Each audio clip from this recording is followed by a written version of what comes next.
what is 1910 in Nairobi. So I think we will formally get started.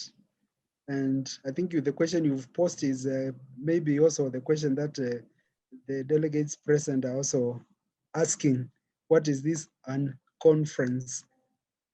So to get started, possibly we'll introduce ourselves. My name is Daniel Muya from Nairobi.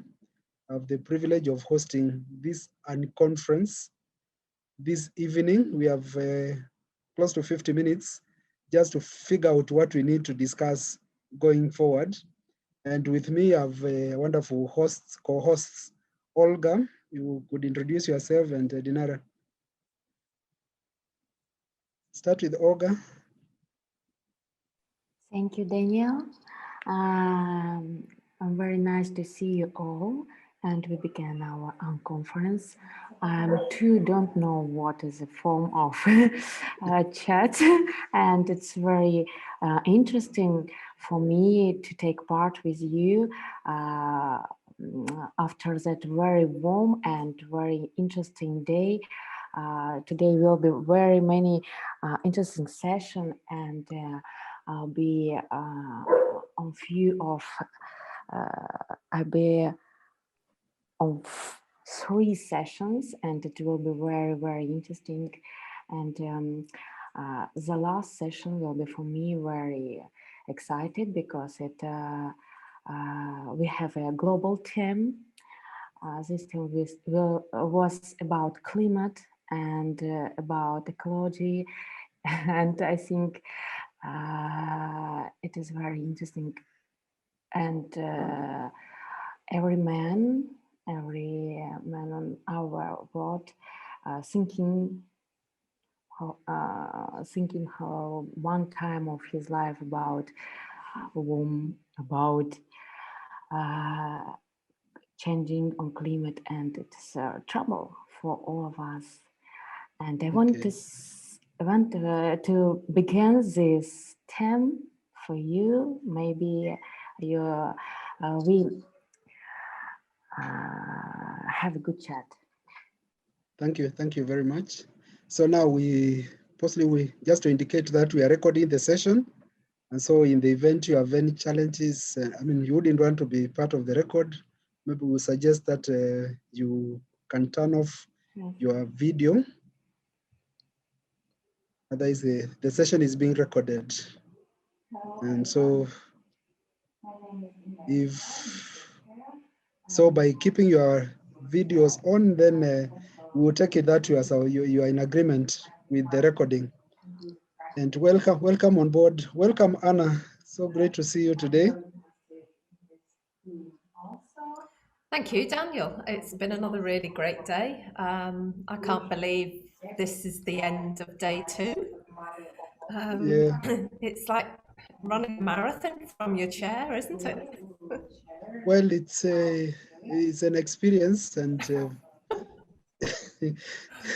Donna from, I think, UK was asking whether we are tired, and earlier on before you came in, and we said we can't afford to get tired. We'll get tired after the conference because there's so much energy that is going on. And of course, we want to go back to what Laura is asking, so that in the interest of time, since we have only about 40-something minutes, and she's asking, this is the first time she's in an unconference, and she doesn't know what it's supposed to be. And so with us, I want to just recognize Anna Clark, who is our president with us for purposes of protocol. And possibly, Anna, also let me just take advantage of being here and introduce you to my lecturer in first year undergraduate who has joined us, Dr. Pavin Molo. She's present with us. Dr. Molo, you could say hi. We met yesterday. Yes, we did. Yes. And I'm saying, Dr. Muya, don't make me feel so old by telling everyone I was your lecturer. No, teachers don't get old. I'm introducing you as my teacher. I introduced also my student during the plenary, Professor Shauri, who was also my teacher when I started teaching. So let's get, but with all due respect, just to recognize. Thank you. For those important landmarks in our lives. So the Unconference, back to Laura's question, what is it? We came up when we started preparing the conference, came up with a theme, came up with the sub-themes, but we don't want to assume that we captured everything that needed to be captured. There is still a lot more that has not, that would still need to be discussed, which was not captured in the program. And so the conference then gives us the opportunity to bring on board the conference those other issues that have not been captured formally in the conference. And so it becomes then an open forum that then we can capture those other issues that are of importance in community development, and that equally also need to be brought on board and mainstreamed in the discourse within the conference. And so it's an open forum. And so mine is now to leave it open. And we had indicated yesterday that possibly the agenda would be brought forward. You'll get in touch with us. Nobody has contacted us so far with any topic that they would want to present. But I want to think you have come with topics, you come with the issues that you want to put on the table. So I leave it open at that point. You're welcome. Laura, it's clear what the Unconference is all about. Yes, during the 2019, since it was physical, it was very easy. There was a board outside the plenary hall, and so you could go and write your topic, and then it could be scheduled. Now in our kind of situation, we've just made the announcement. And so here we are. Perhaps we can use the chat? Yeah, sure.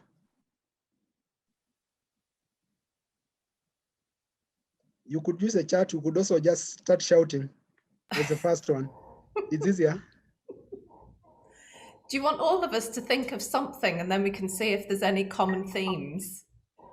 Yeah, that's it. Maybe then let's brainstorm in the chat and then see what is coming through.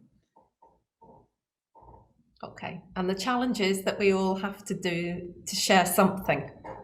Yeah. Nobody's sitting in the back row. Not to share something, but I just want to say in this context of Unconference is that one should be, and talking to myself now, very careful to try and make a connection and say, okay, what would it be if it was in reality in Kenya, Nairobi? I don't think one should go there. This is quite different. Different in many ways, may I call it, better in some ways also. And you know, we tend to connect with people. I mean, it is as if I know where Anna lives because I know the cupboard behind her. And as we see each other every time in our own spaces and we share views, to a certain extent, it's more free and more open than having a cup of tea after a paper in a conference hall. Just saying to you, it's different and it is a great experience. Thanks for the venture.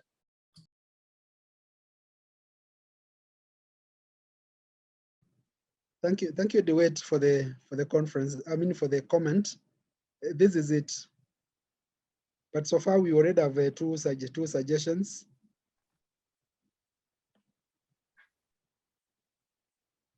That Laura wants to talk about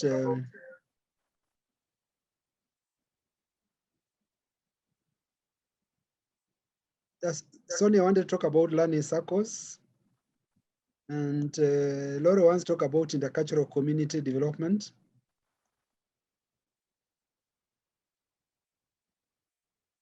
Then Martin Parcell, I think from Dundee, wants to talk about the potential for establishing connections. Wow, we have a lot. Sure, we already have 3 to start with. Maybe we could just start the way they came and start with Sonia. Yeah, hi. I'm going to share one experience. I wrote Daniel multiple emails, right? So Yeah. you know what happened? I was not able to make online payment for the conference. I was having so much difficulty from India because it would say, oh, we are not able to make this transaction. And finally, I had to look for somebody in UK who made the transaction. So that itself was a journey. Like he was sharing, it's like coming to Kenya, right? So it was preparing to come there. Yeah, but I'm really glad to be here today. And thank you, Daniel, for all the support. You were so patient helping me with the whole process. Thank you so much. Welcome. Yeah, so I'll tell you, we did something interesting because in India, we were training 190 rural teachers, okay, in Scratch program. Okay, so leave the coding part of it. But what happened was, because these were rural teachers, English was a challenge for them. So I was just thinking about it today because when I attended so many sessions, we were talking about capacity building. And I was just thinking if I could give this exposure being online, right? If we could have a couple of our community women join, okay? And then what happens is the learning circle facilitator talks in the local language. So the state that I belong to is Marathi. They speak Marathi.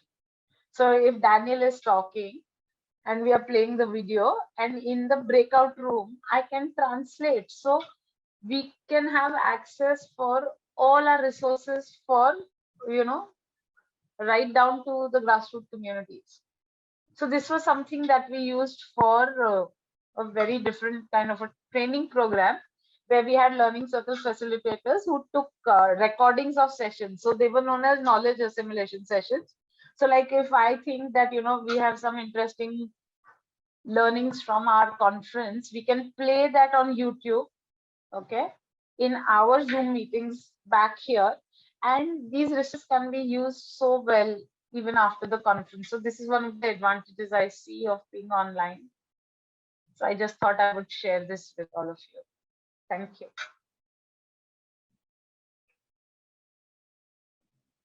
Thank you very much for that perspective.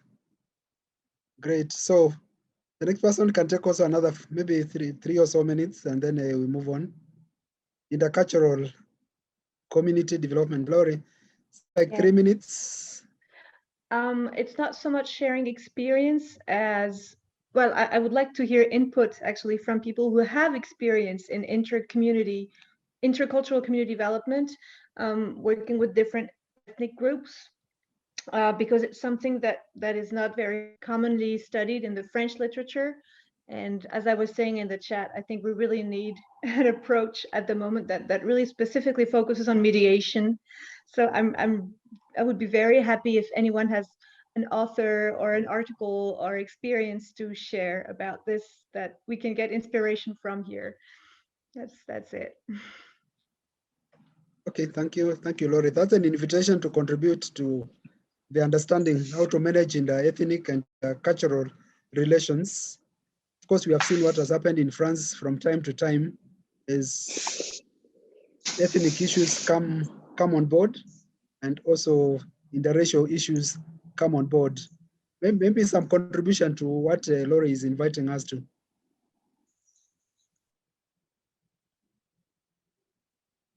Or I can put my email in the chat, and if you have any lead, I'd be really happy. Maybe I can do this. Yeah, that would be great. I can talk a little bit to that. Okay, Emma, and then we go to Anna. Okay, perfect. So I just wanted to mention that I was fortunate enough to do a presentation a few hours ago on integrating intercultural perspectives into a course curriculum for students graduating with recreation and community development diplomas. And what we've done, we've spent a whole year trying to figure out exactly that question, how to integrate it directly into what we're teaching our students and to how to have it not as like a standalone course, but within everything we do. So one of the biggest accomplishments of the last year was partnering with an international or a school in a different part of the world to have our students develop intercultural competency skills by like actually working with one another.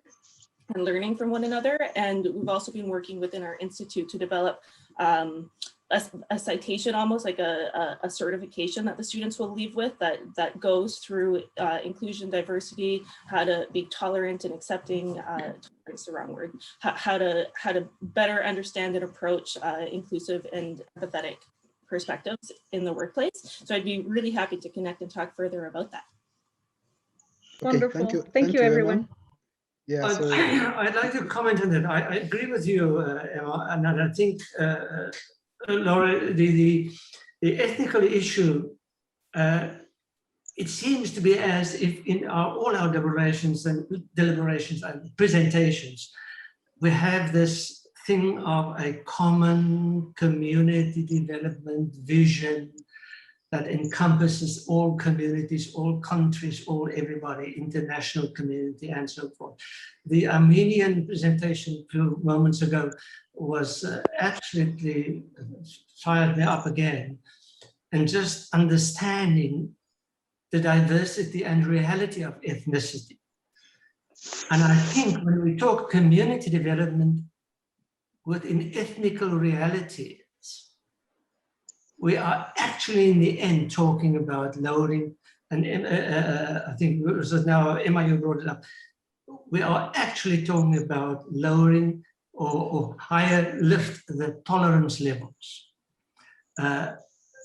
It's too much to ask a person to get rid of his ethnicity, his culture, his traditions. It doesn't work like that. You have to operate within that. But the flaw in the system is when I have a negative perception of the person that's different from me. Doesn't make me that I should be the same than that person. The point is, in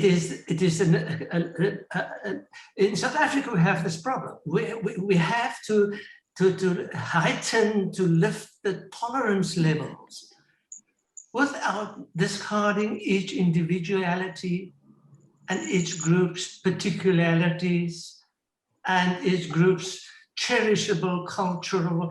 I mean, Armenian people, they were talking as if we in Africa don't understand that. I mean, they don't have old age homes. Africa don't have old age homes. It's a very pretty much, Anna, very pretty much Irish, British thing to put old people secluded in some other place away from the family so that they could be cared for, etc., etc. In Africa, and it seems to be Armenia, it's something to cherish. I ask myself, is it primitive or is it actually modern? Wow. And then I don't know where I am. okay, thank you, DeWitt. Let's go to Anna and then we can go to Akelo. Yeah, and who's got all the answers either? I think those are they're kind of like perennial questions, but they're ones that we grapple with. And coming from where I live, we tend to think that we're the only ones who have any kind of sense of ownership around these sorts of issues, and we don't deal with them well, despite all the resources for decades from Europe through peace and reconciliation funding and all sorts of those things. In fact, we're probably in a slightly worse situation now than we were a few years ago in terms of the peace process in Northern Ireland.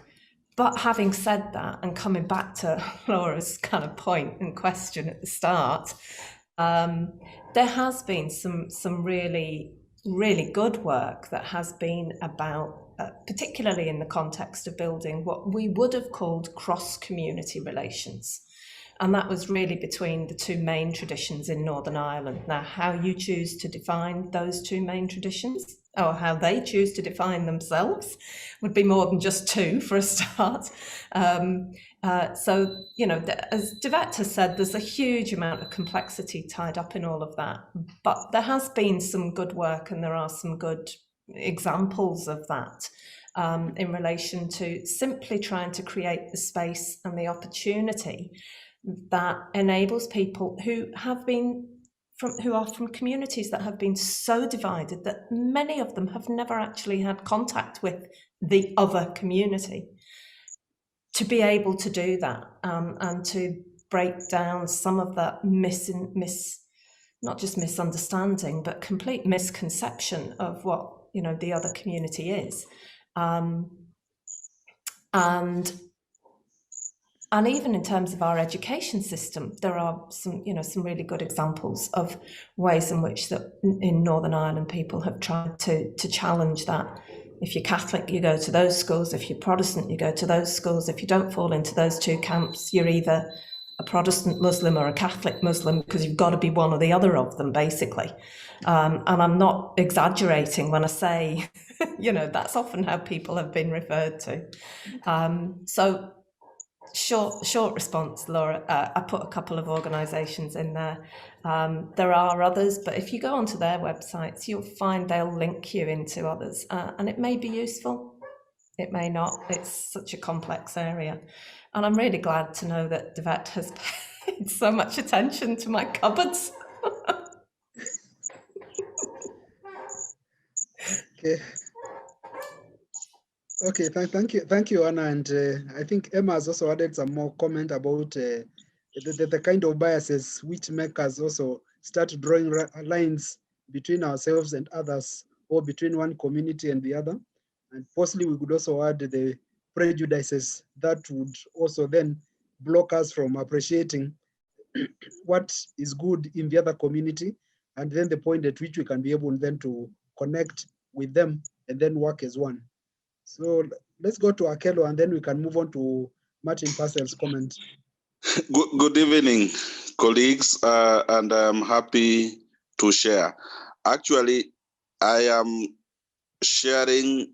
I've been in the community development work for the last 20 years, and I've dealt with the communities in Kenya, in Sudan, and in Ghana, and sometimes I've had to manage multiple community interests or work with different communities in different, similar projects, and they're just sometimes very diverse, the intercultural experiences. I've also had the opportunity to work with the Christians and Muslims, sometimes together, or sometimes me as a Christian working amongst the Muslims who are purely. But like I would like to mention that the interests and the diversities are sometimes even with one same project. The way a particular community is observing a water project may be completely different from the way another community is looking at that specific project. I've witnessed even in the same community where they have sub-clans or sub-tribes or sub-ethnics, where even a market, in one big market, this sub-clan has their market, and this other clan have their market. And they may go to change, but definitely they own that kind of ownership. If you ask me, one of my strongest reason of doing my PhD at the moment is actually to document some of the experiences and the practices that I've seen in working with the communities, to be documented so that others can learn from them. And that was the one major issue which encouraged me to come full-time for PhD program. I have just given my email addresses that we can engage more. I have not documented them somewhere, but they are experiences that we could pick up and probably document and use them for intercultural differences, interreligion differences. If you dig deep into them, they may just be, as Daniel has mentioned, prejudice. Thank you. Thank you, Akelo, and for that insight, because most of the time we might want to assume communities are homogeneous. And just to pick from what Akelo has indicated in terms of the experience, we went to some community and even we found that communities are divided down to the family level, where now the large family system, they could control water points which could not be shared. And you would have imagined the water points should be communal, should be community commons. But then water points were being controlled by communities, and these are pastoralist communities moving across, and they leave their water points which cannot be used by other family groups.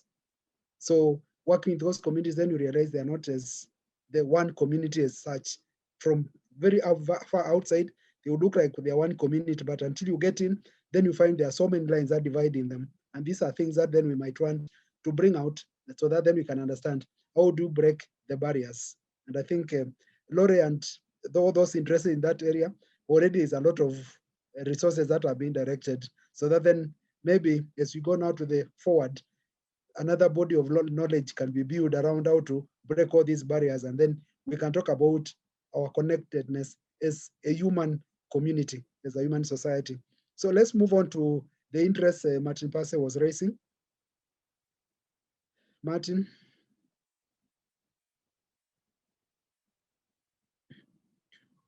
You are muted, please. Yeah, there you go. Sorry about that.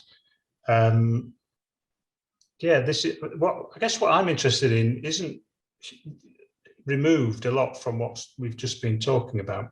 When I work with colleagues and conduct research with community development practitioners, I'm interested in the relationships that they develop with people and how they support people in developing relationships with others.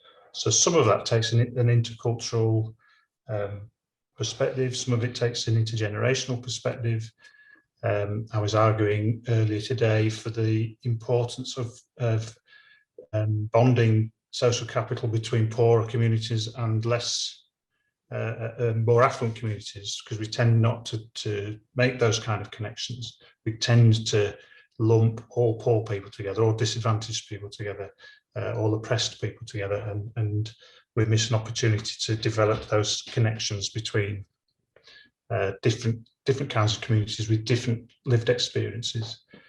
And as well today I was talking, and I kind of said I didn't feel comfortable talking about it, but I'm really interested in trying to capture some of the spirit of non-Western ways of engaging with communities and supporting communities to be more inclusive and more supportive of one another in ways that reflect Ubuntu, for example, and other traditions in other parts of the world. But being a white Western European individual, I feel uncomfortable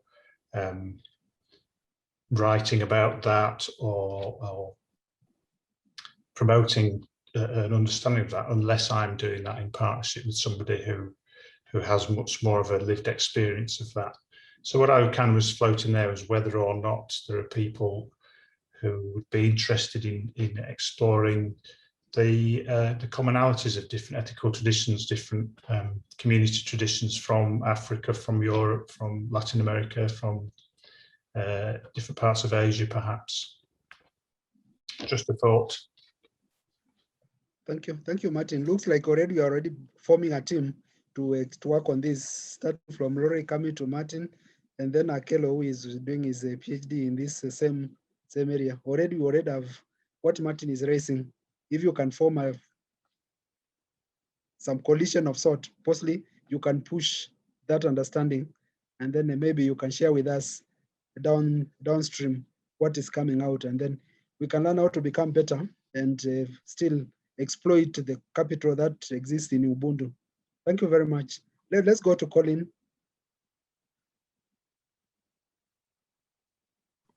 Thanks, Daniel. Yeah, I mean, the thing I put in was probably not very well expressed, and I think maybe DeWitt actually got a bit closer, well, much more eloquently than I had, to what I was trying to say about. But it's something to do with the relationship between the principles of the work we're doing and the actuality of very diverse communities. And I was just thinking back there to the presentation that Zavewi Ningamasha did in the very first plenary session, where she was talking a lot about work she'd done in all sorts of different parts of Africa. And I was really struck by how she could have been talking about, you know, my own experience of doing community development, you know, in a much more parochial kind of context, if you like, but in a totally different context. And this, you know, that was such a good example of how, well, yeah, there are principles about the work that do really apply very well. And yet at the same time, I think we can trip ourselves up sometimes in about how we get that relation to work. I don't know, perhaps if we, you know, if we get to a point where we think, well, we've got the answer that applies everywhere. So there's to me, I suppose it's something about the balance between those and understanding, as say, how the principles work in different kinds of communities. Okay, thank you very much. And of course, Anna Clark has indicated the issue of community relations being marginalized from community development and community practice. And if you look at the emerging body of work in peace building, conflict management, which is emerging as another body of an area of study, then it stands to take that one away from community development. Yet community development should be starting from getting the connection, and the community relation then is so core to community development. Once it's divorced from community development, it becomes another area of study. Then we start losing out an important component of community development. Yes, Colin, you want to talk about community development methods?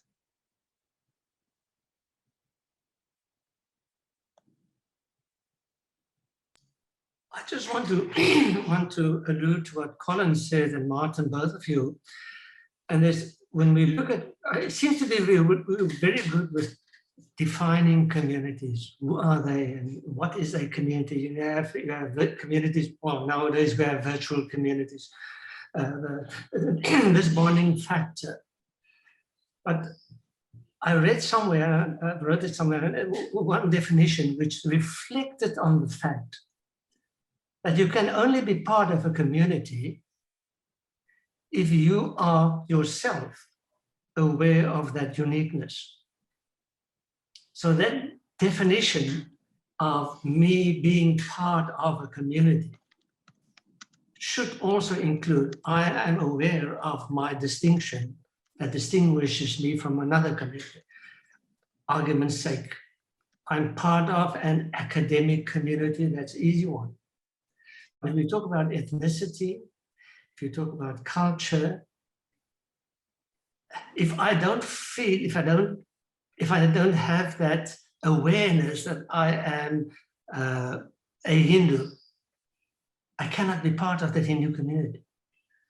And is it this reactive, interactive thing of being part of a community, being aware of yourself within the boundaries? It just boggles my mind and triggers my mind every time I think about it. Thank you, DeWitt. So Colin, do you want to have, you said you want to talk about community development methods. So then I moved to Olga to talk about the Zoom culture. Thank you, Daniel. Yes. Olga, just a minute. Let's hear Colin and then we come to you. Okay. No, I'm fine for now, Daniel. I'll come back in maybe later, but let's go Olga just now. Okay, thank you very much. Okay, Olga. Thank you, Daniel. Thank you, Colin. I'm a practice and I want to decide to practice. And it's very interesting to talk about new culture, how I see, how I feel. It is a culture from Zoom meeting. And now we have new community development. And it is very interesting to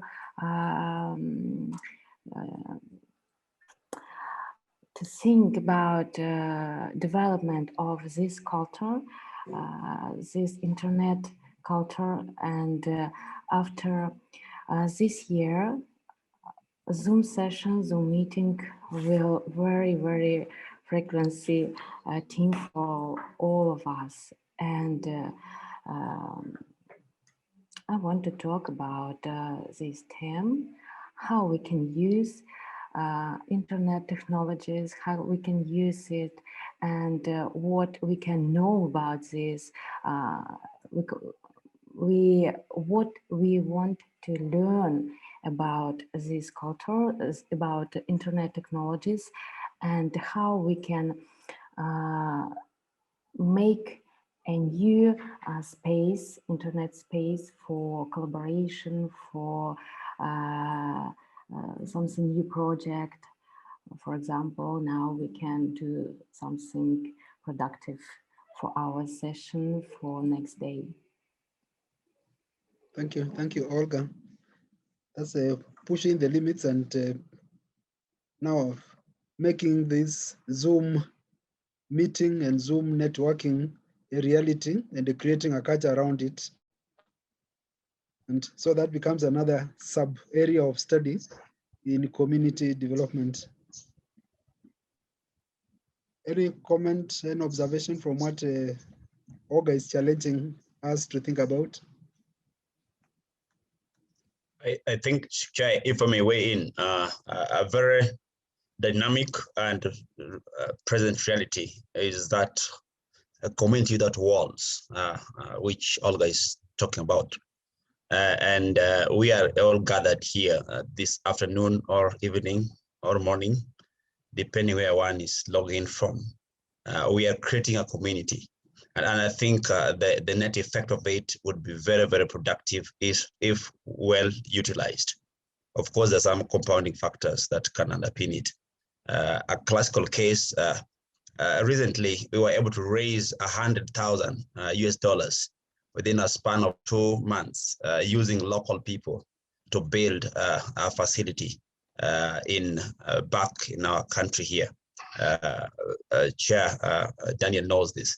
And so I'm thinking how best we can harness the community without walls using just Zoom meetings or just through internet. And then as a result, it's created a bit of a sense of wanting to belong, where people want to carry on irrespective of where people are coming from.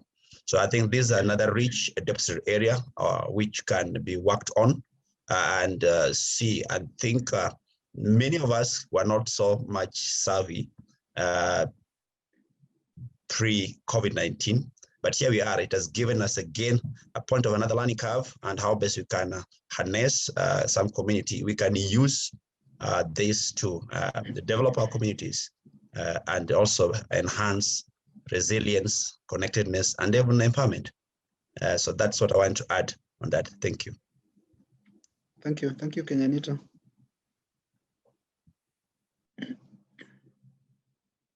Okay, Lori, that's great. Daniel, may I pick up on Olga's point and also on Laura's point in the chat as well? Yeah. I think it is a really interesting area for us to explore. And I know that over the last year, I've been involved in conversations about, can you do community development online?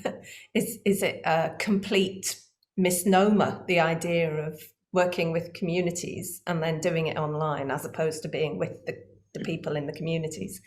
And I suppose the reality is, for most of us, that would not be the ideal way of working, but we have done so over the last year. We've all been involved in online community development work, and I'm sure most of us are itching to get back to the kind of face-to-face work that we would have been more familiar with. I know I am. I mean, I had my very first session in nearly a year face-to-face last week, and I was so excited about actually being with people again in a community setting that I realized just how much the distance impacts on the way you can build relationships. But it is possible. I think Olga's question is a really good one, because I think we have to really try and get to grips with that question. It would be an excellent piece of research for somebody to actually look at what community development has looked like in the last year online, and what are all the ways and the nuanced sort of examples of it that we could take and learn from. Not because we want to replace working with people face to face, but because actually it has a lot to offer us. So I mean, I haven't got any answers to your question, Olga, other than great question. And absolutely, Laura, yeah, perfect piece of research for somebody or an organisation to look at, particularly in terms of the ways in which it has addressed some of those issues that we talk about all the time around marginalisation, exclusion, disadvantage. I'm sure you've all been party to the same kinds of conversations that I have with people, that on the one hand, having to do everything online has highlighted the digital exclusion for a lot of people who haven't got the technology, don't have the broadband connectivity, don't have the skills and the knowledge. But the flip side of that is a lot of other people have been saying, this has been great for me because I would not be able to get out and go to training sessions or go to meetings in the evening because there's nobody to look after my children, or I haven't got a car, or I can't afford the bus fare, or there isn't a bus that takes me to where I need to go to. So those are all the kinds of things that have been thrown up, and it's a really, really good kind of one. It'd be great just to try and get more input around that. Yeah. Thank you, Anna. It's a reality. Okay. Yes, Dr. Alvin? So it is extremely interesting, and to see that, and as long as we consider accessibility and access to the materials that allow people to go on, and infrastructure as part, online infrastructure as part of infrastructure projects, that sort of thing is, I think it's an exciting topic that we should explore more. And just, I wanted to relate an experience out of the Pacific. So, which, because travel has been restricted, and people are just getting on with community development and action in their own places. In some ways, it has been probably a boon to strengthen autonomy of local groups, because they haven't got these development experts or humanitarian assistance response experts flying in to do things. Yeah. And one example of that would be in Vanuatu, just shortly after the COVID-19 crisis hit and travel was restricted. A really terrible typhoon hit Vanuatu, and they immediately said, the Vanuatu people, government and humanitarian assistance groups in Vanuatu immediately said, stay away, to the World Humanitarian Response people. Stay away, we've got this. And they handled their emergency response themselves. And what an empowering thing it was for them, as well as what a good wake-up call it is for all of us, that actually sometimes we're not needed at all. Wow, that's a nice one, Karen. And we are struggling here trying to make ourselves important. So, Yes. yeah. And so that's a challenge then we are getting. How do we make this a new form of creating a community and becoming a community a reality? And so possibly just as much resources have gone into community development in the physical and space, then we possibly also there needs also to be just as much mobilization to build communities in the virtual space. Any further comment? Yeah, I just wanted to add to what Anna just said. Yeah, I'm not a community development worker, but you're doing community development online, but you can't replace going out in the field. And I just want to share experiences from my community. So I come from a small community in Kenya, followers of the Aga Khan, and we have a lot of community development going on. So during the COVID period, well, normally we offer counseling services free of charge to community members. And counseling is usually a face-to-face exercise. But we adopted online counseling, and we were worried that people would not feel comfortable, but it's amazing how people have appreciated the fact that you can do online counseling. And the other thing that we've done is create a lot of awareness on mental health, giving online webinars on mental health, on anxiety, on depression. And it's had a tremendous impact on the community in terms of creating self-awareness. And I also wanted to share that there are two things that have worked within the community, not worked, but that have driven the development of the community. And one is, of course, leadership. So the community is led by the Aga Khan, and the sense of loyalty to the Aga Khan has driven people to work for the community. And the second thing that has led to community development is the spirit of volunteerism. So although they're not community or social workers, all the members of the community who are working in different areas, health, social work, majority are all volunteers. And this has what seems to have had a tremendous impact in making programs work. So I just wanted to share with the group that this is how our community has managed to carry out community development, offering all kinds of services within the community members. And recently, what one of the boards has done is set up computers for older people who are living in a home so that they can access their families. And these computers were again donated.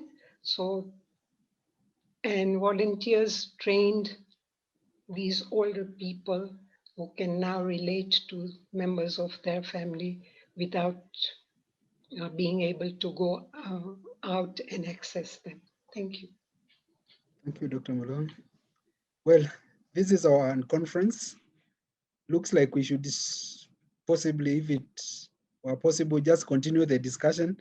But in the interest of time, we are coming to the end. I hope we can be able to document all these experiences and be able to share them more widely. And that means there is still scope to discuss these emerging new areas in community development.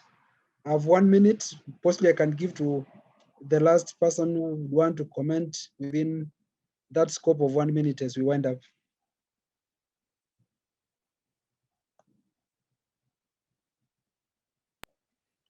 That's Yes, like Colin. the sprint to the end of the race, isn't it? Yeah, so Colin beats Anna to it, but of course, Anna, you love your say. No, I won't. Over to Colin. I was just filling space.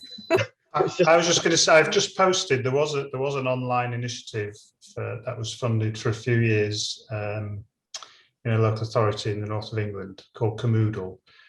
It no longer exists, but it has left a bit of a legacy of slightly better connected communities.